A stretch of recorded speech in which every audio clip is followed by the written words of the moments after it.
परम पिता परमात्मा पूर्ण ब्रह्म सर्व सृष्टि रचनहार कबीर परमेश्वर जी की असीम रजा से आप सभी पुण्यात्माएं सत्संग सुनने के लिए उपस्थित हुए।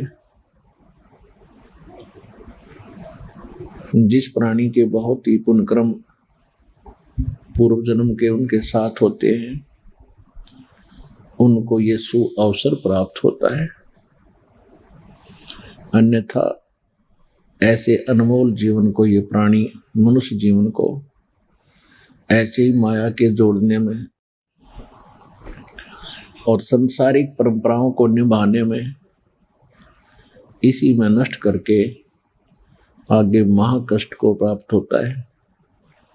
84 लाख प्रकार के प्राणियों के शरीरों में न जाने कितने कष्ट उठाता है, जंगलों में भटकता है, भूखा प्यासा गर्मी सर्दी इनसे पशु पीछे पड़े रहते हैं, एक पल की चैन नहीं। जिन प्राणियों को ये मानव शरीर प्राप्त होता है, उनके ऊपर परमात्मा की विशेष रजा होती है। पिछले पुण्य कर्म बहुत ज्यादा उनके संग होते हैं और मनुष्य जीवन प्राप्त करके जो प्राणी परमात्मा की भक्ति नहीं करते हैं, दुर्भाग्य है उन प्राणियों का। उसका कारण ये होता है कि उनको सत्संग नहीं मिलता, और सत्संग मिले बिना हमें पता नहीं चलता कि हम किस लिए जन्मे थे, हमारा मनुष्य जीवन का कर्तव्य क्या था। अन्य समाज के विचारों से हमने इतना अवश्य जान लिया कि निर्वाह के लिए हमने भरसक प्रयत्न करना चाहिए। यदि हम मेहनत प्रयत्न नहीं करेंगे तो भूखे मर जाएंगे, हमारे बच्चे नहीं पलेंगे। ये तो बात बिल्कुल सही है, लेकिन ये तो है संसार के विचार। अब हमें इस मनुष्य जीवन में यदि इतना ही कार्य करना था तो ये तो पशु पक्षी भी कर रहे हैं। मनुष्य से भी अच्छी तरह प्यार से अपने बच्चों को पालते हैं। पक्षी अपने मुख में आहार लेकर आता है, अपने बच्चों को खिलाता है, अपने मुख से निकालकर बाद में स्वयं खाता है।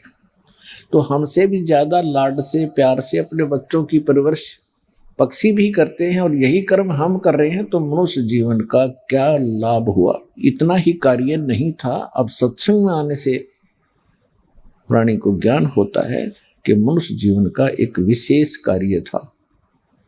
यदि वो कार्य मनुष्य जीवन प्राप्त प्राणी नहीं करता है तो उसका मनुष्य जीवन पशु के तुल्य है, पक्षियों के तुल्य है। जैसा क्रिया वो करते हैं ऐसे ही ये स्वयं कर रहा है। आप जी के ऊपर वो कृपा हुई है जो परमात्मा ने आपको मनुष्य जीवन दिया। मनुष्य जीवन के बाद फिर आपको सत्संग प्राप्त हुआ। अब इसमें थोड़ी सी सावधानी की आवश्यकता है कि एक तो आप जी ने ज्ञान पूर्ण रूप से ग्रहण करना है। परमेश्वर ने आपको ऐसे स्थान पर लाकर खड़ा कर दिया है कि शायद असंख्य युगों के बाद आपको ये अवसर प्राप्त हुआ होगा। ऐसे स्थान पर ऐसे ज्ञान को प्राप्ति के लिए तुम आए हो, तो इसमें बड़ी सावधानी बरतनी है। ज्ञान ध्यान से ग्रहण करना है। यह सब प्रमाण दिखाए जाते हैं। आपको पहले शिक्षित इसलिए किया भगवान ने कि आप सदग्रंथों को स्वयं जान सकें, सत्य और असत्य का निर्णय कर सकें। अभी तक हम इसीलिए काल के जाल में फंसे रह जाते थे कि हम इन नकली और असली ज्ञान को नहीं परख पाए, क्योंकि हमें स्वयं ज्ञान नहीं था। तो परमात्मा ने इस कलयुग के इस समय में सबसे पहले हमें ज्ञान ही देना था, और ज्ञान देने के लिए आपको शिक्षित भी करना था। तो अभी 30-40 वर्ष से उरे उरे दास देख रहा है कि कैसी बाढ़ सी आ गई शिक्षा की। छोटे छोटे 3-3 वर्ष के बच्चों को स्कूल भेजना शुरू कर देते हैं माँ बाप। तो परमात्मा की प्रेरणा है। शिक्षा से हम भगवान को पहचान सकते हैं, अन्यथा शिक्षा का कोई काम नहीं। अब परमात्मा प्राप्ति के लिए हमने असंख्य जन्म खो दिए, जंगलों में हम गए परमात्मा पाने की प्रेरणा पाकर। सारे जैसा भी हमें कोई मार्गदर्शक मिला, कोई गुरु मिला, उसके आधार से हमने भक्ति साधनाएं भी की,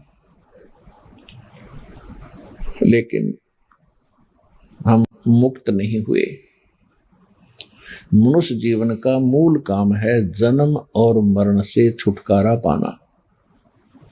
जब तक ये नहीं होगा तब तक आप कितनी भक्ति कर लो, जन्म और मृत्यु आपकी सदा बनी रहेगी, सदा कष्ट बने रहेंगे। पुण्य कर्म करोगे स्वर्ग चले जाओगे, पाप करोगे नरक चले जाओगे। स्वर्ग और नरक में पुण्य और पाप दोनों खाली करके फिर आप नए सिरे से पृथ्वी पर किसी पशु पक्षी या मनुष्य शरीर फिर प्राप्त कर लोगे, और उसके बाद फिर से वही पाप और पुण्य आपके इकट्ठे होना शुरू हो जाएंगे। तो ये असंख्य जन्म का ये झंझट हम झेल रहे हैं।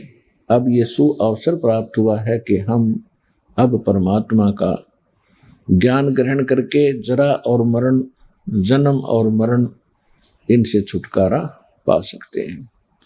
उसके लिए एक प्रॉपर तरीका है।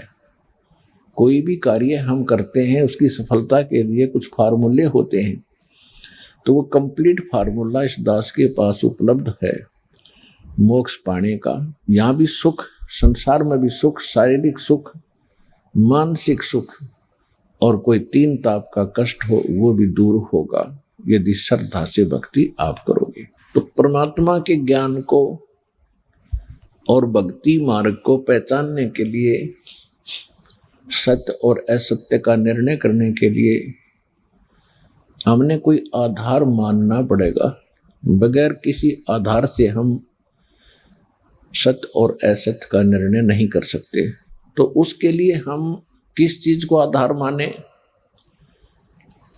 अभी तक जितने भी हमारे धर्म गुरु हुआ करते थे वो सभी यही कहते थे कि हम अपने जो सदग्रंथ हैं, शास्त्र हैं, वेद है, गीता है, पुराण है, इन पवित्र सदग्रंथों से हम आपको ज्ञान सुना रहे हैं। अब जैसा उन्होंने वेद और गीता और पुराणों को जाना था वो ज्ञान हमारे पास था कि हमारे धर्मगुरु ये बता रहे हैं कि वेदों में, गीता में, पुराणों में ऐसा लिखा है। उन्होंने क्या बताया था हमारे को कि ब्रह्मा, विष्णु, महेश और ये सभी अजरो अमर हैं। विष्णु और शंकर जी की भक्ति करनी चाहिए। ये अजन्मा है, इनके कोई माता पिता नहीं है। इन्होंने ये ज्ञान दिया था हमें वेदों का नाम लेकर कि वेदों में ऐसा लिखा है, पुराणों में ऐसा लिखा है। और श्रीमद् भगवत गीता में श्री कृष्ण जी को पूर्ण परमात्मा सिद्ध करके इन्होंने अपने लोक वेद दंत कथा हमें सुना रखी थी। और परमात्मा स्वयं आते हैं अपना यथार्थ ज्ञान बताने के लिए। वो प्रत्येक युग में आते हैं, लेकिन उस समय हम परमात्मा को पहचान नहीं पाते क्योंकि हमने ज्ञान गलत ग्रहण कर रखा होता है। और हमारी जो बुद्धि होती है वो इस बात पर टिकी होती है कि परमात्मा तो निराकार होता है। फिर कुछ एक ऐसा ज्ञान हमें मिला था कि श्री राम, श्री कृष्ण ये परमात्मा थे, पूर्ण ब्रह्म थे, सारी सृष्टि के रचने वाले थे। फिर हम अगर साकार भगवान को मानने लगे तो राम और कृष्ण इन्हीं तक सीमित हो गए। 600 वर्ष पहले भगवान ने आकर बताया था, 3 देव की जो करते भक्ति उनकी कदे ना होवे मुक्ति। कि ब्रह्मा विष्णु महेश की जो भक्ति करते हैं उनका मोक्ष कभी नहीं हो सकता, क्योंकि ये तीनों देवता भी नाशवान हैं, और नाशवान की भक्ति करेंगे तो हम स्थिर कैसे हो सकते हैं, हमारा मोक्ष कैसे हो सकता है। कौन सा मोक्ष? श्रीमद् भगवत गीता अध्याय नंबर 18 के श्लोक नंबर 62 में कहा कि अर्जुन, तू सर्वभाव से उस परमेश्वर की शरण में जा, उसकी कृपा से तू परम शांति को और सनातन परम धाम को प्राप्त होगा। गीता अध्याय नंबर 15 के श्लोक नंबर 4 में कहा कि अर्जुन, तत्वदर्शी संत की प्राप्ति के उपरांत परमेश्वर के उस परम पद की खोज करनी चाहिए, जहां जाने के बाद साधक फिर लौटकर कभी संसार में नहीं आते, और केवल उसी परमात्मा की भक्ति कर जिसने सब ब्रह्मांडों की रचना की है। तो इससे एक तो ये सिद्ध हो गया कि गीता ज्ञान दाता से अन्य कोई भगवान है, और गीता ज्ञान देने वाला स्वयं कह रहा है कि उस परमात्मा की भक्ति करो, अन्य की नहीं करनी, और उसकी भक्ति से आप वो पद प्राप्त करोगे, वो स्थान प्राप्त करोगे कि फिर कभी जरा मरण नहीं होगा, फिर लौटकर संसार में कभी नहीं आओगे। अपने विषय में गीता ज्ञान देने वाला भगवान खुद कह रहा है कि अर्जुन, दूसरे अध्याय के 12वें श्लोक में, चौथे अध्याय के 5वें और 9वें श्लोक में, 10वें अध्याय के दूसरे श्लोक में, कि अर्जुन, तेरे और मेरे बहुत जन्म हो चुके हैं, तू नहीं जानता, मैं जानता हूं। इससे सिद्ध है कि गीता ज्ञान देने वाला भी नाशवान, तो उसके पुजारी अपनाशवान, तो वो मोक्ष नहीं हुआ जो 15वें अध्याय के 4थे श्लोक में लिखा है कि जहां जाने के बाद साधक फिर कभी लौटकर संसार में नहीं आते। 18वें अध्याय के 62वें श्लोक में क्या कि उस परमेश्वर की शरण में जा जो पूर्ण मोक्ष देता है, उसकी कृपा से तो परम शांति को प्राप्त होगा